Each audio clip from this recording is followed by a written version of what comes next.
নমস্কার বন্ধুরা, আজকে লার্ন ফ্যাক্ট এনেছে ডেইলি কারেন্ট অ্যাফেয়ার্সের উপর ভিত্তি করে একটি গুরুত্বপূর্ণ ভিডিও। এবং এই ভিডিওতে শুধু কারেন্ট অ্যাফেয়ার্সই থাকছে না, তার সঙ্গে থাকছে জেনারেল নলেজের ওপর গুরুত্বপূর্ণ প্রশ্নগুলো। অর্থাৎ ভিডিওটি খুবই ইম্পর্ট্যান্ট একটি ভিডিও হতে যাচ্ছে।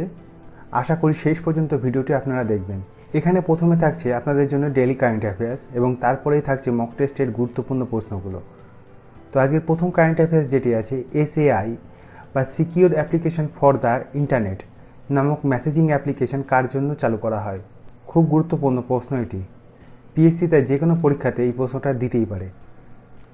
এখানে অপশানগুলো আছে Indian air force, Indian army, Indian navy, ISRO. এখানে অ্যাপ্লিকেশনটা চালু করা হয়েছে ইন্ডিয়ান আর্মির জন্য। তাদের মেসেজিং আরও সিকিওর করার জন্য বা কোনো বাইরের লোক যেন তাদের মেসেজ না পড়তে পারে, সেই জন্য এই অ্যাপ্লিকেশনটা চালু করা হয়েছে। এটা অনেকটা হোয়াটসঅ্যাপের মতোই। আর্মির লোকেরা তাদের নিজেদের মধ্যে কথোপকথন যাতে বাইরের কেউ না ট্র্যাক করতে পারে, সেই জন্যই এই অ্যাপ্লিকেশনটা চালু করা হয়। পরের প্রশ্ন এখানে, ধরনী পোর্টাল লঞ্চ করলো কোন রাজ্য? এটাও একটা খুব গুরুত্বপূর্ণ প্রশ্ন। আগেই বলে দিই এই পোর্টালটা সম্পর্কে। এটি একটি ভূমি সম্পর্কিত পোর্টাল। জমি কেনা বেচা বা তার উত্তরাধিকার নিয়ে ঝামেলা হওয়ার জন্য তেলেঙ্গানা সরকার এটি লঞ্চ করেছে। তো এখানে অ্যান্সারটা হবে 3 তেলেঙ্গানা। পরের প্রশ্ন, শাসন ব্যবস্থার নিরিখে সেরা রাজ্য কোনটি? এটি একটি খুবই গুরুত্বপূর্ণ কারেন্ট অ্যাফেয়ার্স, যেটি এবছরের জন্য খুবই ইম্পর্ট্যান্ট। অপশান কী আছে? কেরল, পশ্চিমবঙ্গ, উত্তরপ্রদেশ, বিহার। মনে রাখবেন, শাসন ব্যবস্থার নিরিখে এবছর প্রথম স্থানে রয়েছে কেরল। আরও একটি প্রশ্ন আপনাদের জেনে রাখা উচিত, এই বছর শাসন ব্যবস্থার নিরিখে সব থেকে নিচে বা সবার লাস্টে অবস্থান করছে উত্তরপ্রদেশ। প্রথম ও শেষ রাজ্য এগুলো জেনে রাখা সবসময় জরুরি হয়। আবারও একটি গুরুত্বপূর্ণ কারেন্ট অ্যাফেয়ার্স, ভারত বেকার চুক্তি স্বাক্ষর করলো কোন দেশের সাথে? দক্ষিণ আফ্রিকা, আমেরিকা, কানাডা, নেপাল। এখানে অ্যান্সারটা হবে আমেরিকা। মনে রাখবেন, ভারত এর আগে আমেরিকার সঙ্গে কমকাসা ও লেমোয়া চুক্তি সাইন করেছে এবং কিছুদিন আগেই 2+2 মিটিংয়ে তারা আমেরিকার সঙ্গে বেকা চুক্তিটাও সাইন করলো। এই বেকা চুক্তির মাধ্যমে ইন্ডিয়ান আর্মি আমেরিকান আর্মির যে উচ্চতর জিপিএস সিস্টেম বা নেভিগেশন সিস্টেম সেটা ব্যবহার করতে পারবে। পরের প্রশ্ন, কোন ব্যাংকটি সেফেস্ট ব্যাংক ইন এশিয়া এর তকমা পেল? আরও একটা ইম্পর্টেন্ট প্রশ্ন। অপশান কী আছে? DBS bank, SBI bank, bank of India, HDFC bank. এখানে অ্যান্সারটা হয়ে যাবে ডিবিএস ব্যাংক, যে এশিয়ায় সেফেস্ট ব্যাংকের তকমা পেয়েছে। এই ডিবিএস ব্যাংকের ফুল ফর্মটাও আপনাদের জেনে রাখা উচিত। ডিবিএস এর পুরো ফর্ম হলো ডেভেলপমেন্ট ব্যাংক অফ সিঙ্গাপুর। এখান থেকে শুরু হচ্ছে। তো এই 5টি ছিল আজকের খুবই ইম্পর্টেন্ট কারেন্ট অ্যাফেয়ার্সের প্রশ্ন। এবার চলে যাই আমরা ভিডিওর পরবর্তী পর্ব, যেখানে আমরা মক টেস্টের প্রশ্নগুলো তুলে এনেছি। এখানে সেই সমস্ত প্রশ্নকেই তুলে আনা হয়েছে যেগুলো এক বা একাধিকবারেরও বেশি ডাব্লিউবিসিএস বা পিএসসি বিভিন্ন পরীক্ষায় রিপিট হয়েছে। আজকের প্রথম প্রশ্ন, জালিয়ানওয়ালাবাগ হয়েছিল কোন বছর? 1914, 1916, 1919, 1923। এখানে সঠিক অ্যান্সারটা হয়ে যাবে 1919। 1919 সালে জালিয়ানওয়ালাবাগ হত্যাকাণ্ডটি ঘটেছিল। আরও তার সঙ্গে একটি ইম্পর্টেন্ট প্রশ্ন জেনে রাখেন যে এই 1919 সালে বা জালিয়ানওয়ালাবাগ হত্যাকাণ্ডের সময় ভারতের গভর্নর জেনারেল কে ছিল? তার নাম হলো চেমসফোর্ড। প্রশ্নটা এসেই যায় অনেকবার পরীক্ষায়। অর্থাৎ চেমসফোর্ড ছিল হলো জালিয়ানওয়ালাবাগ হত্যাকাণ্ডের সময় ভারতের গভর্নর। পরের প্রশ্ন, নর্মদা নদীর প্রবাহ কী ধরনের উপত্যকা? ভি আকারের উপত্যকা, ইউ আকারের উপত্যকা, চ্যুতি দ্বারা গঠিত উপত্যকা, বদ্বীপ দ্বারা গঠিত। এখানে সঠিক আনসার হয়ে যাবে 3, চ্যুতি দ্বারা গঠিত উপত্যকা। বিশ্ব শান্তি প্রতিষ্ঠার ক্ষেত্রে ইউএন এর আগে আন্তর্জাতিক যে প্রতিষ্ঠানটি ছিল তার নাম?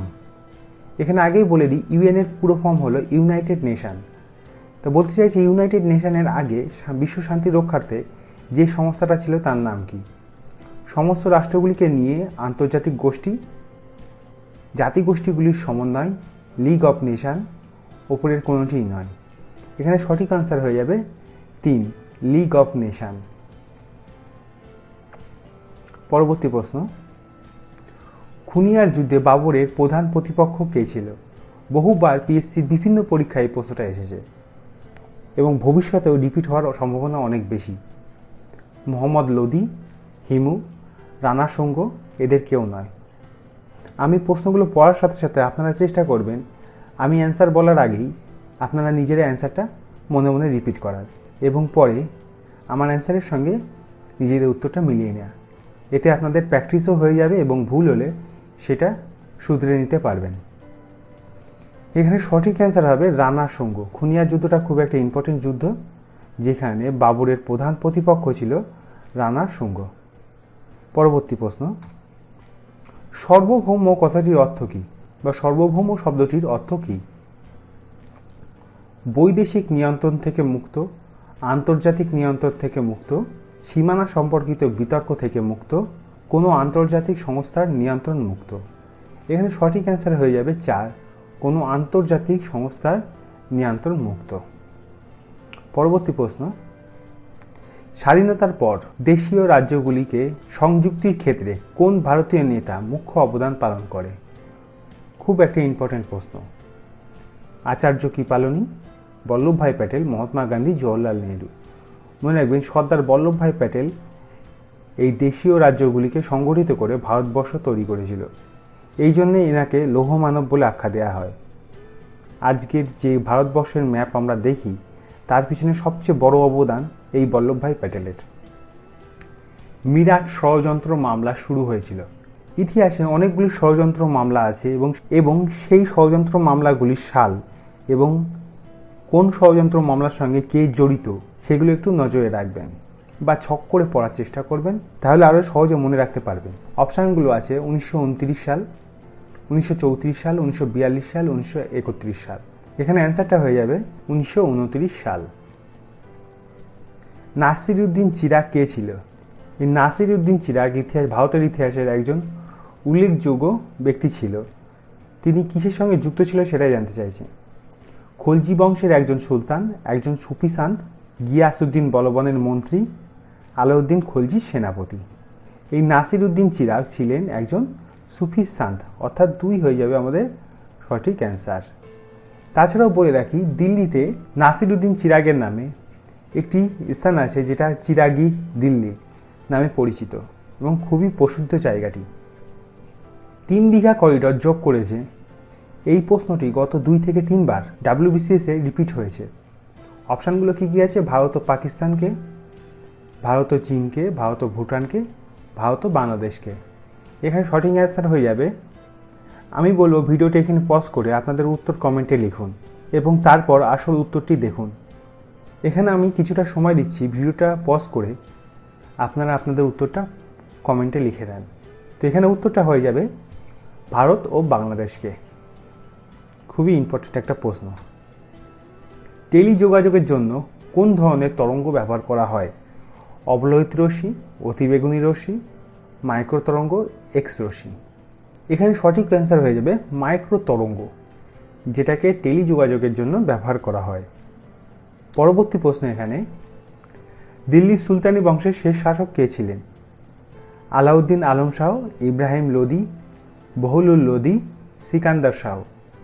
এখানে অ্যান্সারটা হয়ে যাবে সঠিক অ্যান্সার ইব্রাহিম লোদি। ইব্রাহিম লোদিকে বাবর পানিপথের প্রথম যুদ্ধে পরাস্ত করে তার মুঘল সাম্রাজ্য প্রতিষ্ঠা করে। তো সুলতানি বংশের শেষ সম্রাট হবে ইব্রাহিম লোদি। এখানে আপনাদের কাছে একটা প্রশ্ন আছে, এই লোদি বংশের প্রতিষ্ঠাতা কে? বলতে পারলে কমেন্টে অবশ্যই জানাবেন। আমি এখানেই তার উত্তরটা দিয়ে দিচ্ছি। লোদি বংশের প্রতিষ্ঠাতা হলো বাহালুল লোদি। বাহালুল লোদি ছিলেন লোদি বংশের প্রতিষ্ঠাতা। পরের প্রশ্ন, আর্য সমাজের প্রতিষ্ঠা করেছিলেন কে? লালা লাজপত রায়, বাল গঙ্গাধর তিলক, দয়ানন্দ সরস্বতী, অরবিন্দ ঘোষ। এখানে সঠিক অ্যান্সার হয়ে যাবে 3, দয়ানন্দ সরস্বতী। এবার দয়ানন্দ সরস্বতী সম্পর্কে আরও কিছু কথা বলে দিই। দয়ানন্দ সরস্বতীর লেখা সবথেকে বিখ্যাত গ্রন্থের নাম, পরীক্ষায় বহুবার এসে থাকে এটা। তো গ্রন্থের নামটা হবে হলো সত্যার্থ প্রকাশ। সত্যার্থ প্রকাশ ছিল দয়ানন্দ সরস্বতীর লেখা প্রধান বই। আরও একটা প্রশ্ন এখানে আসতে পারে, দয়ানন্দ সরস্বতীর মূল বাণী কী ছিল? সেখানে অ্যান্সারটা হয়ে যাবে বৈদিক সাহিত্যে ফিরে যাও, বা ইংরেজিতে ছিল হলো go back to Vedas. Santhal বিদ্রোহ কোন সালে ঘটে? 1855, 1857, 1859, 1871। ওপরের অপশান তিনটেই খুবই কাছাকাছি, 2 বছর অন্তর অন্তর দেওয়া আছে, অর্থাৎ সঠিক অ্যান্সার না জানলে ভুল হওয়ার সম্ভাবনা সব থেকে বেশি। এখানে সঠিক অ্যান্সারটা হয়ে যাবে 1855। ভারতের নয়া অর্থনীতি চালু হয় কোন বছর? এই প্রশ্নটাও বহুবার WBCS এসেছে। 1989, 1995, 1997, 1991। এখানে সঠিক অ্যান্সারটা হয়ে যাবে 1991 সালে ভারতের নয়া অর্থনীতি চালু হয়। কুমেরুতে অবস্থিত ভারতের তৃতীয় গবেষণা কেন্দ্রের নাম কি? যারা আমার আগের ভিডিওগুলো দেখেছে তারা জানে, এবং সেখানে আমি উল্লেখ করে দিয়েছিলাম কুমেরুতে অবস্থিত ভারতের তৃতীয় বা সবথেকে নতুন গবেষণা কেন্দ্রের নাম। হিন্দ, অক্ষ, ভারতী, ইন্দ্রপ্রস্থ। সঠিক অ্যান্সার হয়ে যাবে ভারতী। বাংলায় কৃষক প্রজা পার্টি কে প্রতিষ্ঠা করেছিলেন? যদি কেউ জেনে থাকে তাহলে আমার অ্যান্সারটা বলার আগেই ভিডিওটি পজ করে কমেন্টে তার অ্যান্সারটি লিখবেন। এখানে অপশান কী কী আছে? AK ফজলুল হক, মুজাফফর আহমেদ, আব্দুল হালিম, হুমায়ুন কবির। এখানে সঠিক অ্যান্সারটা হয়ে যাবে বাংলার কৃষক পার্টির প্রতিষ্ঠাতা হলেন মুজাফফর আহমেদ। তাহলে 2 হবে আমাদের সঠিক অ্যান্সার। তারিক-ই ফিরোজ শাহী গ্রন্থের রচয়িতাকে? খুব একটা ইম্পর্ট্যান্ট গ্রন্থ। আবুল ফজল, মিনহাজ উজ সিরাজ, জিয়াউদ্দিন বারুনি, আল বিরুনি। এখানে সঠিক অ্যান্সার হবে জিয়াউদ্দিন বারুনি, অর্থাৎ তারিক-ই ফিরোজ শাহী গ্রন্থের রচয়িতা জিয়াউদ্দিন বারুনি। এদের মধ্যে কোনটি দৈর্ঘ্যের একক নয়? আলোকবর্ষ, মাইক্রন, AU, রেডিয়ান। মনে রাখবেন এই ওপরে তিনটেই দৈর্ঘ্যের একক, এবং আলোকবর্ষ হলো দৈর্ঘ্যের সব থেকে বড় একক, অর্থাৎ এই তিনটে তো অ্যান্সার হবেই না, অর্থাৎ অ্যান্সার হবে 4 রেডিয়ান। এখানে দেখবেন এই যে 9 এই ধরনের একটা প্রশ্ন দিয়ে দিয়েছে। অনেকেই করবে কি তাড়াতাড়ি করে দেখবে পরীক্ষার সময় দৈর্ঘ্যের একক বলেছে, অর্থাৎ আলোকবর্ষ ঠিক করে চলে আসবে। প্রশ্নটা সব সময় ভালো করে পড়বেন, আমি আগেও 2-3 বার বলেছি। এই ধরনের প্রশ্ন কিন্তু PSC দিয়েই থাকে। ভারতের নৌ বিদ্রোহ কত সালে হয়েছিল? স্বাধীনতা সংগ্রামের শেষ ভাগে এবং ভারতের স্বাধীনতা পাওয়ার ঠিক আগেই সবথেকে বড় বিদ্রোহ ছিল এই নৌ বিদ্রোহ। এখানে অপশানগুলো কী কী আছে? 1944, 1945, 1946, 1947। এখানে সঠিক অ্যান্সার হবে 1946 সালে এই নৌ বিদ্রোহ হয়েছিল। এবং অনেক সময় প্রশ্ন এসে থাকে এই নৌ বিদ্রোহ কোন জাহাজে ঘটেছিল? জাহাজটির নাম হবে হলো তলোয়ার। তলোয়ার নামক জাহাজে নৌ বিদ্রোহটা প্রথম ঘটেছিল। বিপ্লবী দীর্ঘজীবী হোক ধ্বনিটি কার? খুবই বিখ্যাত এই ধ্বনিটি, এখনও বহু জায়গায় প্রচার হয়। ভগৎ সিং, রাসবিহারী বসু, MN রায়, লালা লাজপত রায়। এখানে সঠিক অ্যান্সারটি হবে ভগৎ সিং। বন্ধুরা, এরকম ডেলি কারেন্ট অ্যাফেয়ার্স সহ মক টেস্টের গুরুত্বপূর্ণ ভিডিও পেতে অবশ্যই চ্যানেলকে সাবস্ক্রাইব করতে ভুলবেন না, এবং ভিডিওটি ভালো লাগলে একটা লাইক অবশ্যই করবেন। তাছাড়া যদি কোনো প্রশ্ন থেকে থাকে বা কোনো সাজেশান দেওয়ার ইচ্ছা হয় অবশ্যই সেটা কমেন্টে জানাতে পারেন। আজকের ভিডিওটা এই অবধি। শেষ পর্যন্ত দেখার জন্য অসংখ্য ধন্যবাদ। আপনারা দেখছেন লার্ন ফ্যাক্ট। আবার দেখা হবে পরবর্তী ভিডিওতে। ধন্যবাদ।